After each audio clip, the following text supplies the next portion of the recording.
we can talk to Dr. Samura Kamara, we the leader of the APC and the 2018 June 24th multi-tier election presidential candidate. Thank you for talking to AYV, sir.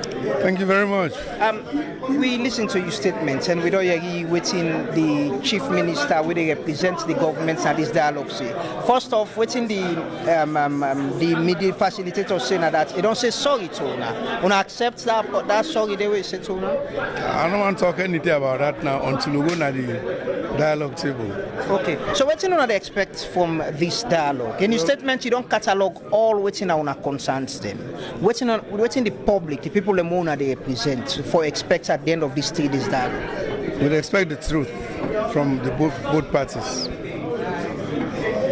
The government for listening to the APC then complain, and the APC will also try to understand the government institution, and then of course putting the people in the center.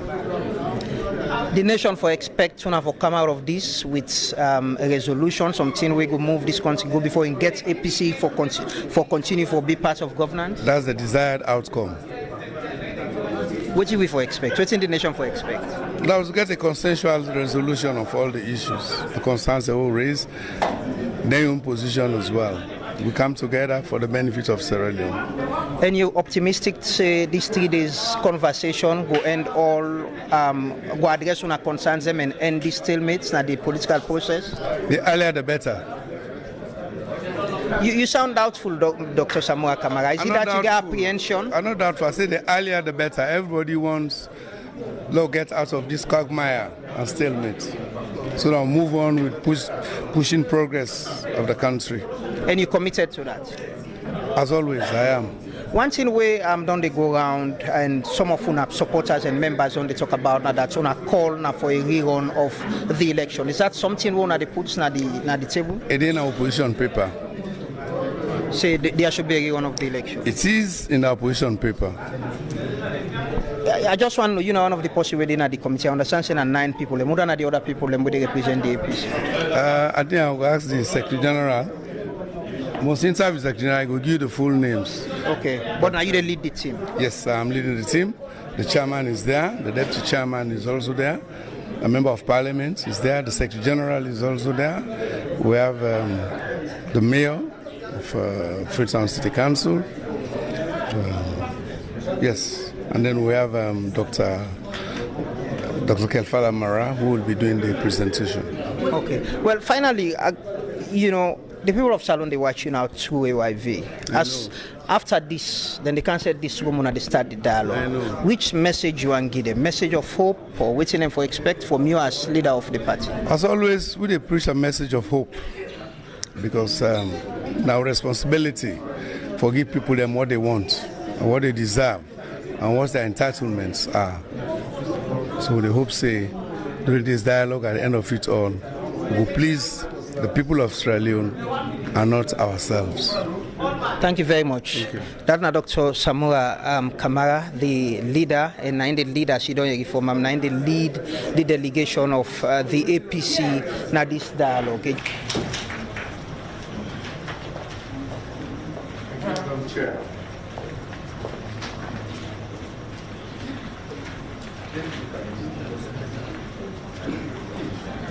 Distinguished representatives of the Commonwealth, African Union, Economic Community of West African States, leadership and staff of the National Peace Commission of Sierra Leone, members of the Diplomatic and Consular Corps, representatives of the Sierra Leone People's Party, comrades of the All People's Congress Party, here present, members of the press, distinguished ladies and gentlemen, fellow Sierra Leoneans, good morning. Let me start by humbly welcoming you all to this historic and defining moment of our time, which is holding an inter-political party dialogue that aims to find a consensual solution governance statement.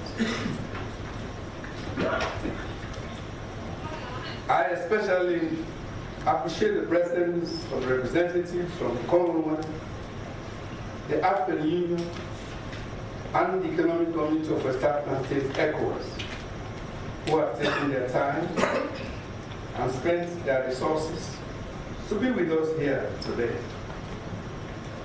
Their presence is a clear testament and demonstration of their commitment to the achievement of democracy, peace, security, development, and stability in our beloved Sierra Leone and elsewhere in the rest of the world.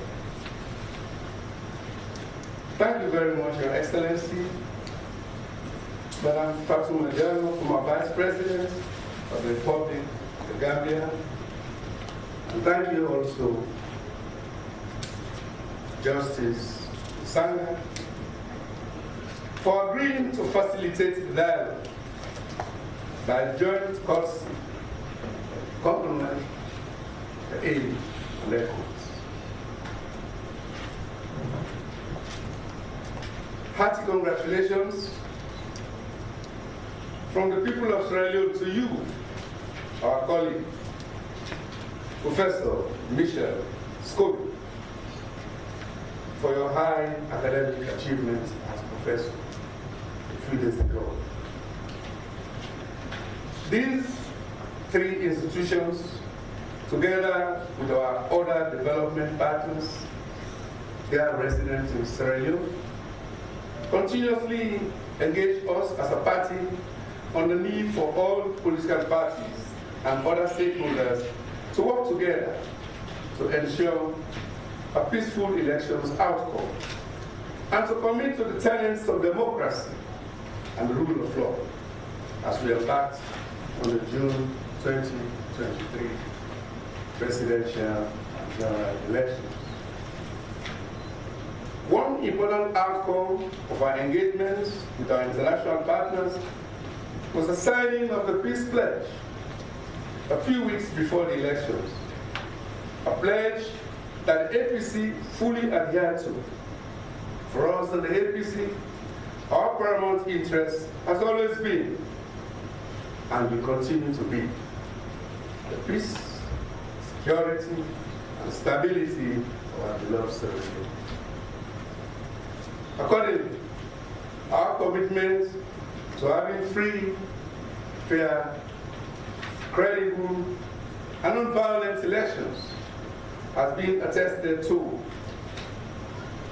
in our several press releases before, during, and after the elections. Unfortunately, the entire electioneering process was played with a plethora of premeditated and carefully structured actions aimed at rigging the elections before and throughout the entire process. And these include the perpetration of violence, intimidation, and a disproportionate display of what I would describe as gun power against the leadership, members, and supporters of the APC. We also suffered from deep-rooted ethno-regional drive that has succeeded in dividing this peaceful nation. And worst of all, from state capture and partisan use of public institutions, including all elections management bodies, which further deepened the divide in the country and fueled the brutalization of the opposition in their homes, as well as in their communities. Many, simply because they are either APC, or they are Northwesterners, or they are perceived not to have voted SLPP, and above all, as carrying Samura identity. Your Excellencies, lead facilitators, It is this premeditated and ingrained hate, along with untold anger, intolerance, and tribalistic tendencies against the Bio regime against the opposition since 2018 that represents today the bedrock of Sierra Leone's heightened political tension.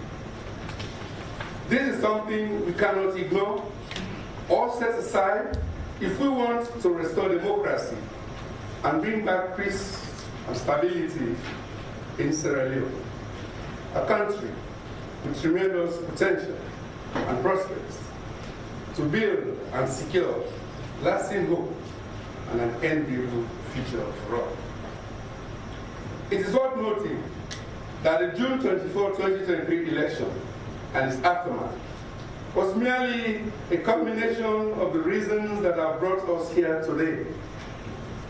Since 2018, when the APC peacefully transitioned power to the SLP, the leadership, members, and supporters of the APC party have never been at peace under this regime.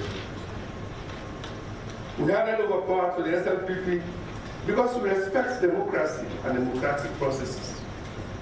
Whilst we did question the results produced by the Electoral Commission, we have no doubt that handing over power was the right thing to do.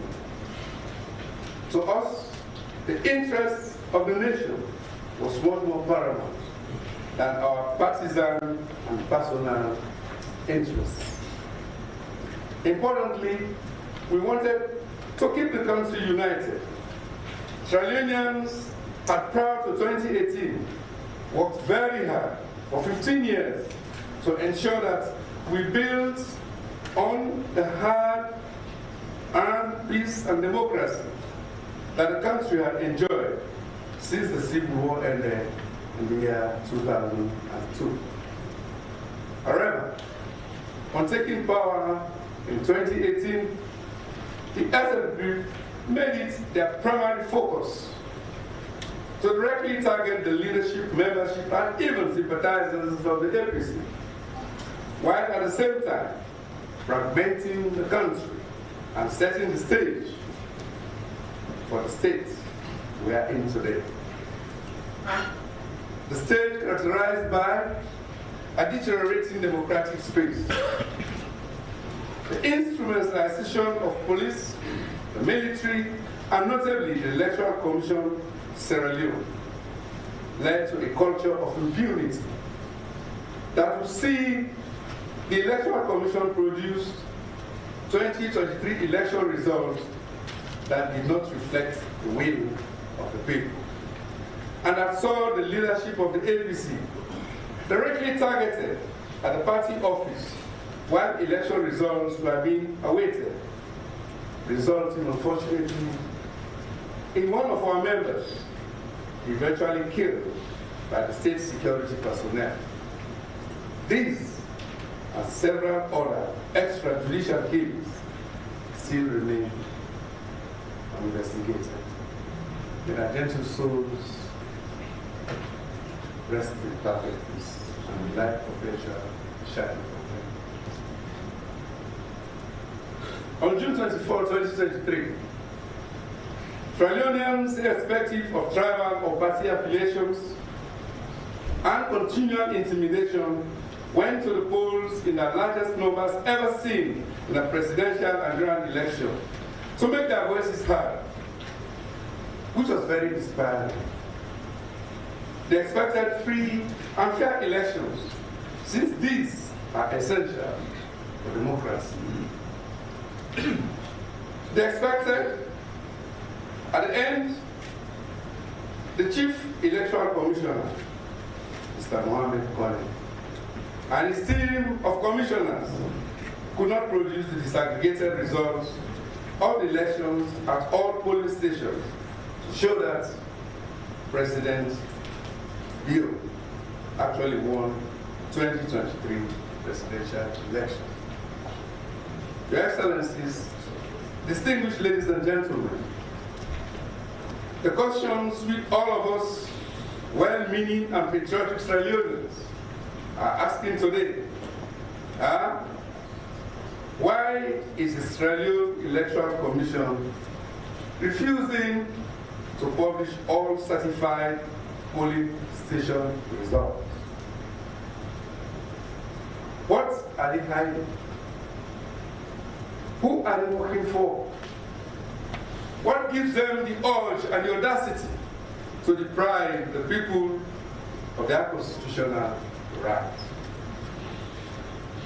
Since announcing the results of the elections, Mr. Kone, a man who ironically had served the African Development Bank at high office of principal investigator for fraud and corruption, and his commissioners have been repeatedly called upon by the main opposition APC party, the international community, and Sierra Leoneans at home and abroad to publish the disaggregated results at all polling stations.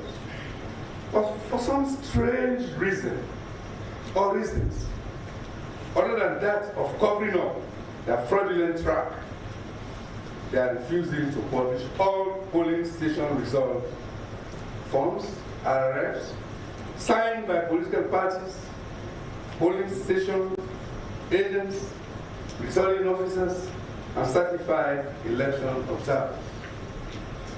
Surely, our facilitators, law or no law, releasing these results would enhance transparency and accountability, which is essential for public confidence in the declared outcome. What has become apparent, and perhaps unknown to them, is that by the very dangerous and unprecedented behavior of the Electoral Commission, by not publishing the disaggregated results, they have further compounded an already existing atmosphere of fear, violence, insecurity, as well as political and economic uncertainties in the country. By the end of President Bio's 5-year administration, let it be known that Sierra Leone was at a crossroads ahead of the June 2023 elections. The country was faced with political intimidation and injustice, poor economic stewardship, high unemployment, unbearable high cost of living, high inflation, unstoppable fall in the domestic currency, low trust and confidence in government, a discredited midterm population census, increasing hunger and poverty, and very unnecessary new electoral laws. There was widespread agreement during my campaign trail that these challenges, exacerbated by food shortages, poor infrastructure, and rising costs of fuel and transportation, expensive health and education services, were the most pressing issues. Hence, the people of Sierra Leone voted vehemently for change to a political leadership that's more capable to address these pains and sufferings. Alas, Mr. Kone dashed their hopes by not giving them the leader they actually voted for. Our facilitators, the APC has contested Mr. Kone's announced election results in their entirety because of glaring irregularities and rigging. The failure by Mr. Kone to produce the 2023 granular election results at the district level led our party to demand a rerun, holding that these results at the level requested are either not available or, if at all, they do exist, they are being hidden because they do not represent the true votes of the people. In the interim, the APC decided to boycott governance at both central and local government levels. International and local observer missions have also expressed serious concerns about the electoral process and the announced results, citing irregularities, statistical inconsistencies, they have called for population and for the publication of the disaggregated results per polling station to allow for public scrutiny of the results. They concluded that unless that happened, transparency and accountability were compromised. In their report, the EU Observer Mission stated the following: voters' trust in the credibility of elections was undermined by lack of transparency during critical stages of the process, particularly during the tabulation process, and by significant inconsistencies in the results. In addition, several of the diplomatic community in country have also echoed these sentiments, and some have expressed their dissatisfaction by even applying sanctions and a pause in development assistance. They are yet to endorse the ECSL results, not congratulate Brigadier Julius Mada as president. At this stage, let me observe that the frank disclosure of our electoral failings and shortcomings in the management of the 2023 elections by the diplomatic community and observer missions should be taken in good faith as invaluable inputs for strengthening our democracy and democratic institutions in order to better protect the rights and reflect the aspirations of the people of Sierra Leone.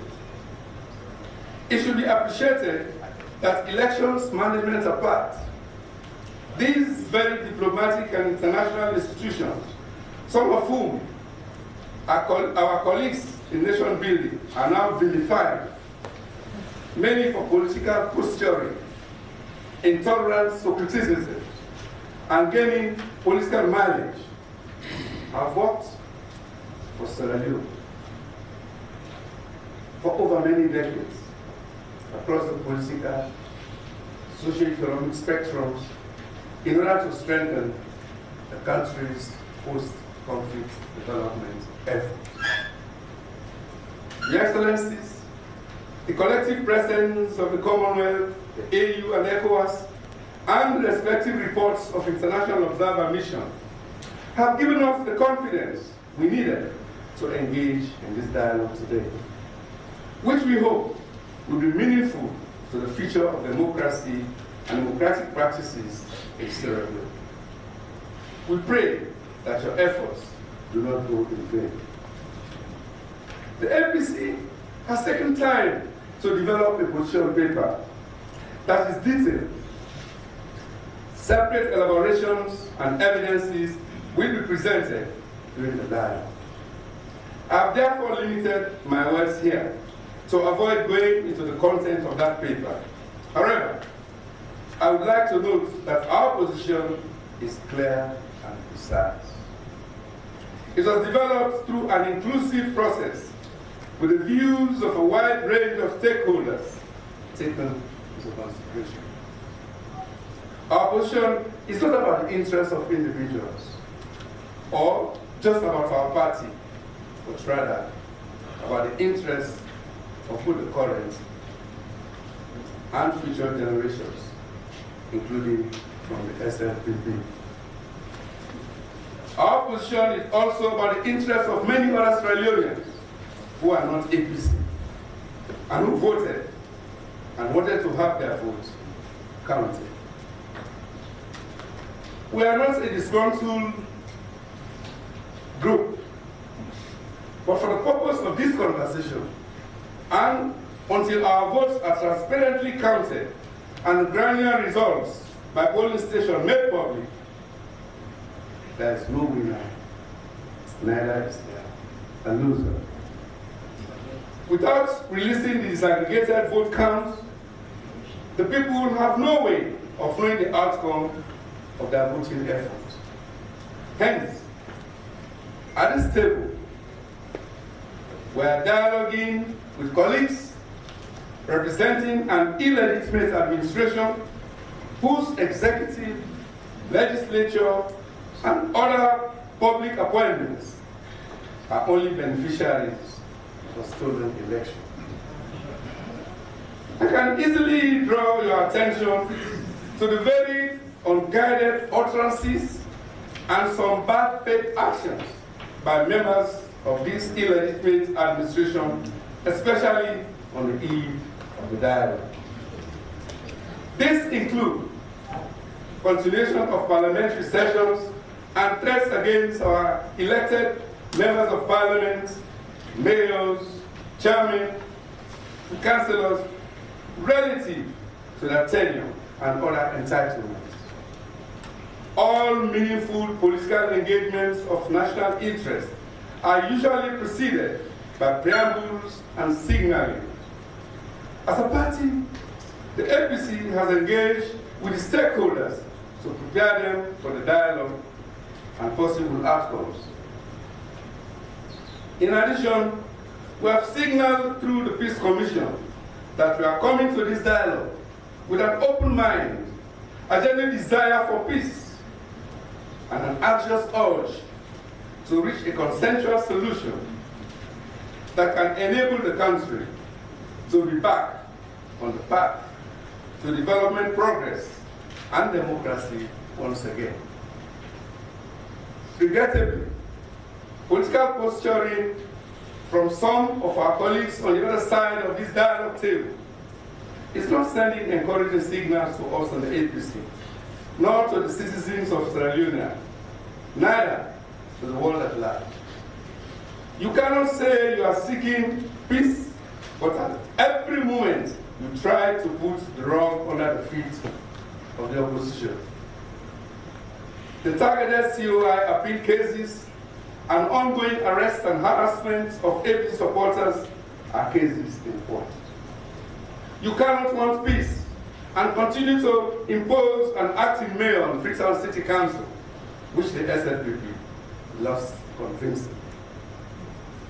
You cannot want to pursue peace and give ultimatums to APC elected councillors on the eve of a national dialogue. In this dialogue, we are faced with two important scenarios going forward. As a passionate but very neutral commentator indicated to me, the easy part for us, both on the dialogue table, is to stay in our entrenched positions and to dig deeper to fight only for the outcome each party believes in is right for it. For the APC to move on, it is important to look back and recognize the democratic injustice to the citizens within the context of a hastily installed illegitimate administration, as if all is normal. For the SLPP to move on, it is important to look forward while recognizing the injustice of an electoral coup against the citizens, and how this can be peacefully mitigated for now and into the future.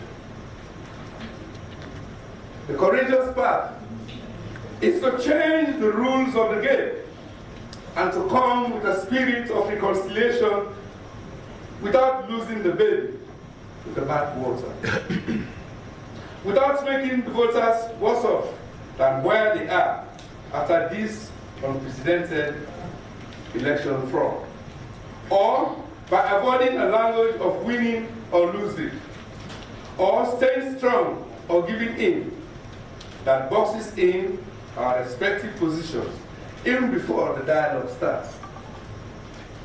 We have an opportunity to look for that point of equilibrium and solutions, and not where we disagree. An opportunity to put aside for this moment our party colors, intimidatory tactics, noisy supporters, and personal pride and ego, and to recognize that this is a matter of national importance, not a battleground for political giants. And finally, we have an opportunity to recognize that we need to look backwards and forwards to be open to listening, and to be mutually respectful. We in the APC are ready to do this. Are you ready, the SLP? In conclusion, we are not doing this in a vacuum. The social, economic, and political context is obviously very challenging, and our people are suffering. The economy continues to worsen, given funding squeeze and uncertainty in domestic and international investor appetite. We owe it to our citizens to put all our efforts to build cohesion and find a win-win way forward that puts the people in full position. We are all here, both as political parties and as domestic and international facilitators, because we recognize that the present electoral and other state management systems are fundamentally broken and need urgent and sustainable fixing. We cannot fulfill the country's potential if so many of our people feel that their vote was not respected. It's a test of leadership to choose what is right, even when it is difficult, or our people may criticize us for that reason. I do recognize that our shared legacy as leaders must be that we have found a way forward that puts our people and country first. Every second, every minute, every hour, and each day we spend here at this dialogue table must point us in the right direction.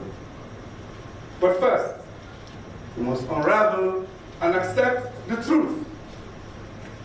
And therefore, thereafter, we must then have the strength and creativity to identify and collectively pursue those institutional reforms that will provide us with lasting pathways to social justice and democracy. We must swallow our ego, our pride, and do what is right for our people and in the best interest of our beloved nation. Let me state that our people are curiously waiting to see what will come out of this dialogue. In this dialogue, there has to be a path to restoring democracy and the people's will. There has to be a path to bringing back the people's stolen vote. This is what the APC's leadership stands for. And certainly, it is what the APC leadership will continue to fight for. I pray that the process will be guided by the presence of and the grace of Almighty God, so that we'll have an outcome that will move this land that we love, our Sierra Leone, out of this very, very dark trajectory that it is trapped in. I thank you very much, and may God bless you all.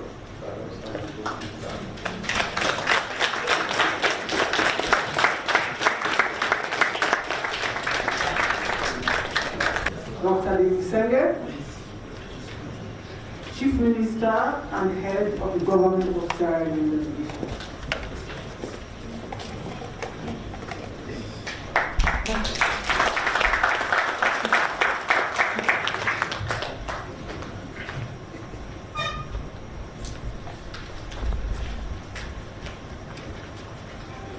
Thank you very much, Chair, Her Excellency, honorable members of the mediation from the AU, ECOWAS, Commonwealth, and the Independent Commissions of Peace, ministers of government, members of parliament, members of the diplomatic corps, our friends from the APC, distinguished ladies and gentlemen, good morning.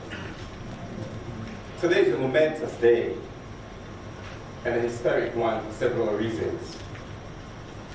It reaffirms our commitment to building institutions that strengthen democracy. 3 years ago, after a national consultative dialogue, the Independent Commission for Peace and National Cohesion was established. It wasn't established out of a vacuum. It was a recommendation from the Truth and Reconciliation Commission that they are able to organize and bring together international and national parties together in a very fraught state is a good testament to the people of this country. Congratulations. We thank them for their leadership and for all the roles they've been able to play to get us here. So why are we here as a government? We're here because of our commitment and understanding that when there is a mediated dialogue, we're able to go past our differences. We're here because of our hopes and our aspirations for national and collective movement forward. And as such, we expect that at the end of this mediated dialogue, we will see and expect the full participation of our friends in the All People's Congress in government. In a very low trust environment, not just in Sierra Leone, but across the world, and we see the growing violence in Asia, the Middle East, in Europe, in Africa, in ECOWAS, it is important that we restate our commitments to ensure effective state delivery. And that does not just mean elected officials. It means people who were not elected. It means people who never ran for elections. It means our collective and entire country.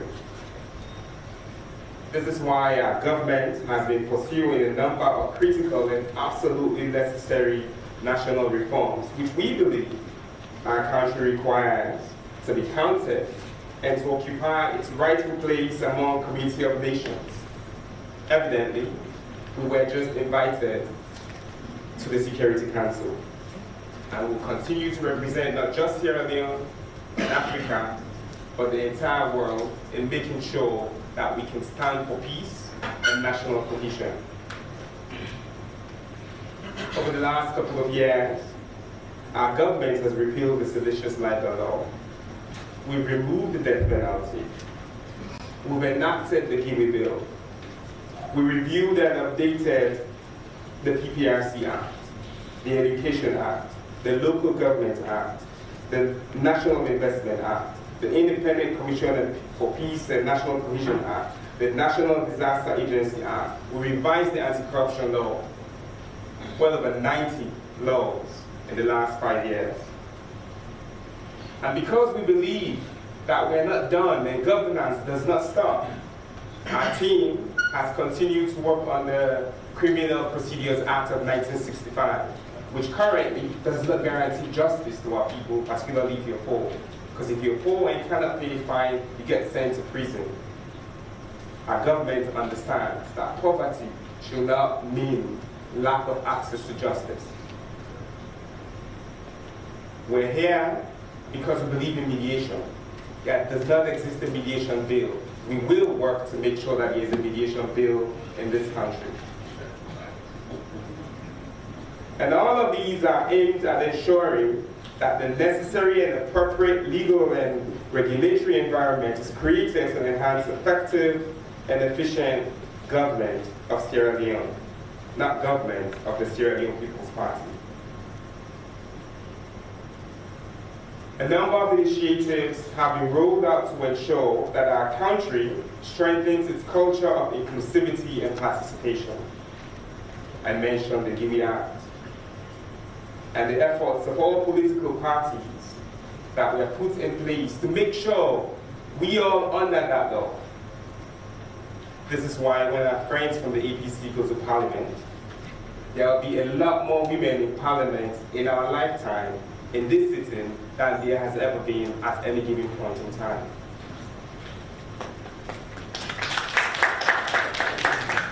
Youth empowerment has ensured that Sierra Leone remains an example across the world. The number of young people who are given elected and appointed positions is at an all-time high and used as a benchmark across the continent. Political participation, where in the last government, in the last election, there were 17 fully functional political parties operating in the country of about 7 to 8 million people. CSOs are actively encouraged and have statutory positions in many strategic national institutions. There's no new commission that has been established over the last couple of years that does not actively include the participation of CSOs. The media is free and independent, with over 80 community radios and about the same number of print media. As His Excellency has said, there is absolutely no journalist in prison today for practicing journalism. These are progress that we as a people can be proud of. We believe in effective governance, and Sierra Leone has continued to work assiduously to improve our country's global indices. Evidently, we passed the MCC scorecard for 5 straight years. We didn't pass MCC scorecard for MCC, we passed it for our people. Because when the corruption index goes from 49 to 84, it is not MCC or the US government who benefits.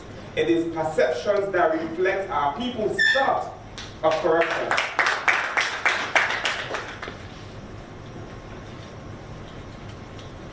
As a nation and as a people, we must all continue to work to make sure that the image we project and propagate about our people reflects the true realities of our people.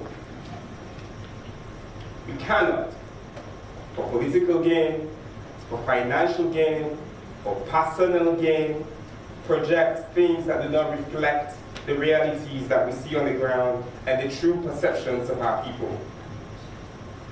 And these indices, from MCC to the more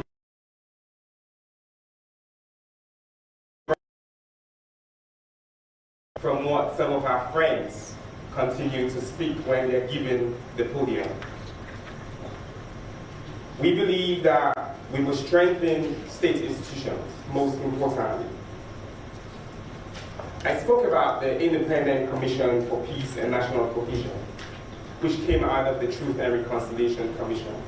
In the last 5 years, we have implemented all possible recommendations of the Truth and Reconciliation Commission that does not require constitutional change. We've established institutions that make Sierra Leone an example to the world. For national disaster response, in our fight for COVID, our leadership role on the APRN, our leadership role on the C10, continue to be examples that countries across the world turn to. The government of His Excellency, President Brigadier Retired Dr. Julius Maada is one that believes in the intrinsic values of inclusivity and participation as critical ingredients for a peaceful, united, stable, and cohesive Sierra Leone. It is as a manifestation of such conviction and belief that government has since given very serious considerations to the abnormal situation of having the other half of state governance, the opposition party in the House of Parliament and local councils, holding back on participation in governance.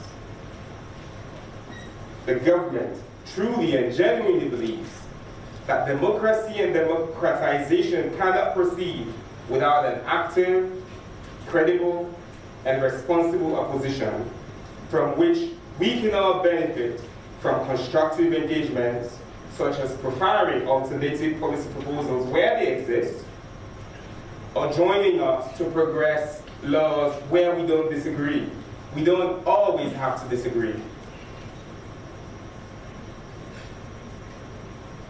We're not here because we've been forced to. We're here because we chose to. And we're here because of our commitment to national development and peace. We're here because the father of democracy, His Excellency President Dr. Julius Maada Bio, asked us to be here. We're here because of peace and unity. That will be a total mobilization of our human, financial, and other non-material resources for the development and transformation of our country, so that truly and genuinely, Sierra Leone can be part of the countries that accelerates towards the SDGs, as we share our policies of leaving no one behind. This is really what Paupa Salon for Better means, by the way. And we believe that, because Paupa Salon most better. This is embedded in our shared belief, and this is something that the government of President Bio is committed to supporting and promoting. The government is committed to ensuring that agencies that promote inclusivity, participation, unity, and national cohesion, such as the Peace Commission, other agencies of the government, CSOs, development partners, all have a safe space and are given the support to function in a meaningful and productive manner at all times. It is this manifestation of government's firm conviction that governance should be inclusive and participatory that will remain open and supportive of every initiative that will ensure that this current impasse that has caused challenges in governance post the June 24th multi-tier elections are addressed in a manner that takes cognizance of our national constitution and national laws.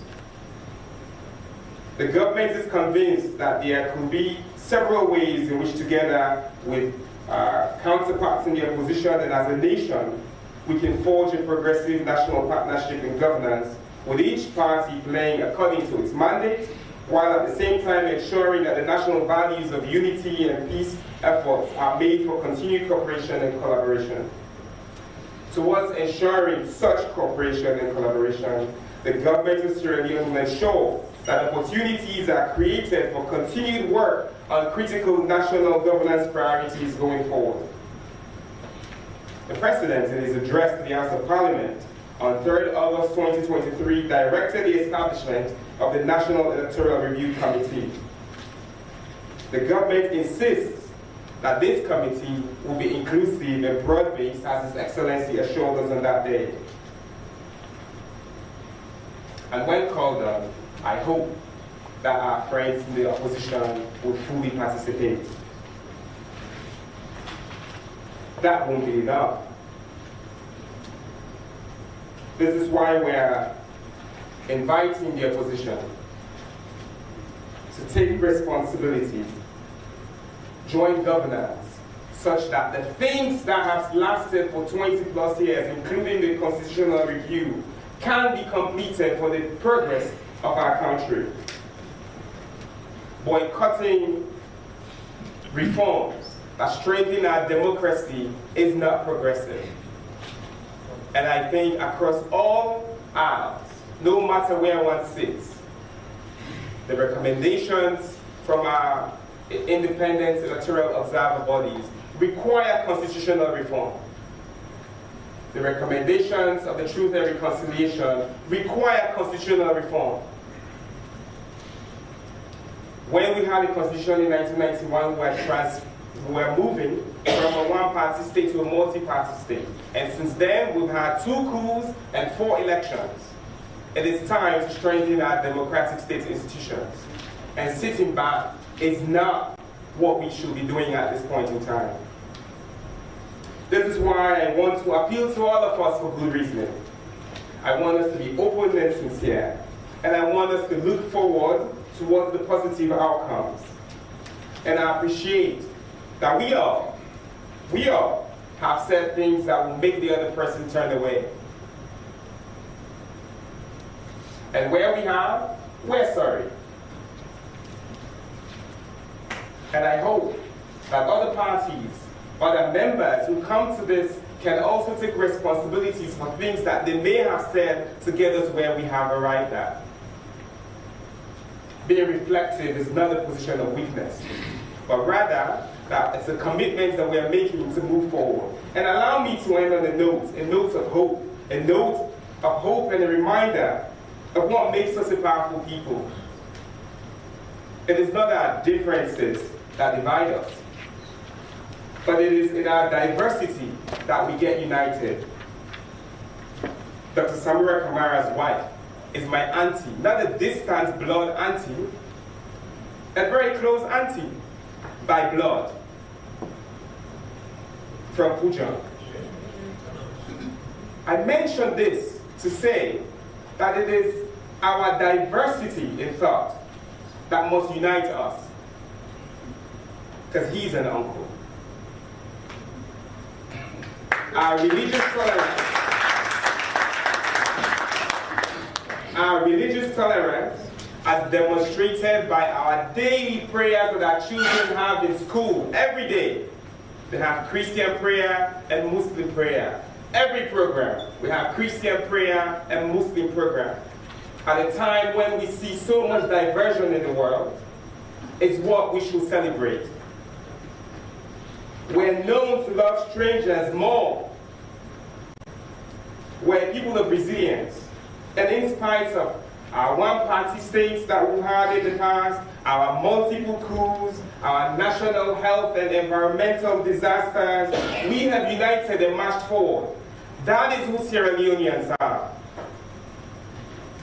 Ladies and gentlemen, our friends and family members, we're great people, and forward shall we continue to march. Before I go, and I shall not speak on behalf of the ECSL, disaggregated results exist in all of our hands. That's what the RFOs are. That's what we signed up for as a party. Everybody had representatives at polling stations. Everybody signed RF forms. Those are disaggregated results. They exist in our hands. Like I said, I will not speak for ECSL, but I'll speak for us that we're satisfied with the disaggregated results that we have. And I'm sure that the other parties who were there have their own disaggregated results. It is important that the words that we use for our members out in the public, or rather, the things that the members use do not shape our leadership roles. We're leaders. We're leaders, and it is important that we lead. And I don't say this because as an aspersion. I say this to reaffirm our commitment as leaders. We believe that in spite of our own understandings, varying understandings and perceptions of the reality, we will converge and be united at the end of this dialogue for this land that we love.